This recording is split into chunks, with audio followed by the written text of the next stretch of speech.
Hello దోస్తో, welcome to SR Facts. International Cricket Council ICC ఎంత పని చేసిందో చూసారా? 2025లో నిర్వహించబోయే ఛాంపియన్స్ ట్రోఫీని తీసుకెళ్లి పాకిస్తాన్లో కండక్ట్ చేసేందుకు పర్మిషన్ ఇచ్చింది. పాకిస్తాన్ వాళ్ళు కూడా మన ఇండియన్ క్రికెట్ టీం వచ్చి పాకిస్తాన్లో ఆడాలని మొండి పట్టుకొని కూర్చున్నారు. కానీ ఇది జరిగే పనేనా? ఒక పక్కనేమో కాశ్మీర్లో మన సైనికుల్ని, అక్కడ ఉన్న ప్రజల్ని నిత్యం వేధిస్తూ అడ్డగోలుగా కాల్పులు జరుపుతూ వాళ్ళ ప్రాణాలు తీస్తుంటే, మరి మన ఇండియన్ క్రికెట్ టీం వెళ్ళి అక్కడ ఎలా ఆడుతుంది అసలు? ఇది ఓన్లీ క్రికెట్ మ్యాచే కాదు కదా, దేశ భద్రత కూడా ఉంటుంది కదా, దేశభక్తి కూడా కొంచెం ఉంటుంది కదా. అందులోనూ పాకిస్తాన్ అంటేనే ఉగ్రవాద దేశం, పాకిస్తాన్ అంటేనే ఉగ్రవాదం, ఉగ్రవాదం అంటేనే పాకిస్తాన్. ఇది ప్రపంచంలో ఉన్న ఏ కంట్రీని అడిగినా చెప్తుంది. మరి అలాంటప్పుడు ఇంటర్నేషనల్ క్రికెట్ కౌన్సిల్కి క్రికెటర్ల ప్రాణాల మీద ఏమాత్రం సోయి లేదా? వాళ్ళ ప్రాణాలు లెక్క చేయదా అసలు? కేవలం డబ్బులు మాత్రమేనా?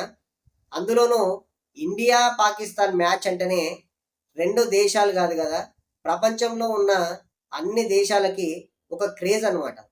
ఆ క్రేజ్ని క్యాచ్ చేసుకొని డబ్బులు సొమ్ము చేసుకోవాలనుకుంటుంది పాకిస్తాన్.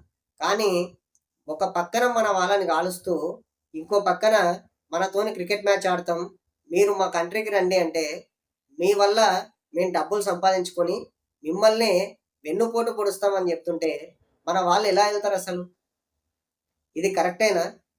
ఇప్పుడు క్రికెటర్ల ప్రాణాలు కూడా ముఖ్యమే కదా.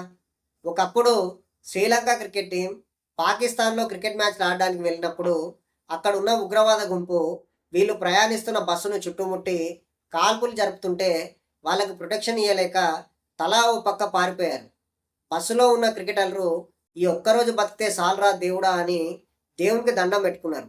అలాంటిది ఇప్పుడున్న పరిస్థితుల్లో పాకిస్తాన్ పరిస్థితి ఇంకా దిగజారిపోయింది. అలాంటప్పుడు ఇప్పుడు క్రికెట్ మ్యాచ్లు ఎలా నిర్వహిస్తారు అక్కడ?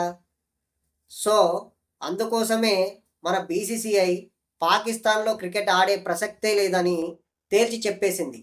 కానీ పాకిస్తాన్ ఏమో మా దగ్గరే ఆడాలని పట్టుకొని కూర్చుంది. కానీ మన బీసీసీఐ ఏం చేసిందంటే, ఇక్కడ కాకుండా వేరే వెన్యూస్, న్యూట్రల్ వెన్యూలు అంటే దుబాయ్ కానీ, శ్రీలంక కానీ, బంగ్లాదేశ్ కానీ, ఇంకా వేరే ఎక్కడైనా పర్లేదు మేము ఆడతాం, కానీ పాకిస్తాన్లో మాత్రం ఆడం అని తేల్చి చెప్పేసింది. ఇప్పుడు మీరు కూడా మీ అభిప్రాయాన్ని కామెంట్స్ రూపంలో తెలియజేయండి. నా ఛానల్ని సబ్స్క్రైబ్ చేసుకోండి, నా వీడియోని లైక్ చేయండి, నా వీడియోని షేర్ చేయండి. జై హింద్, జై భారత్.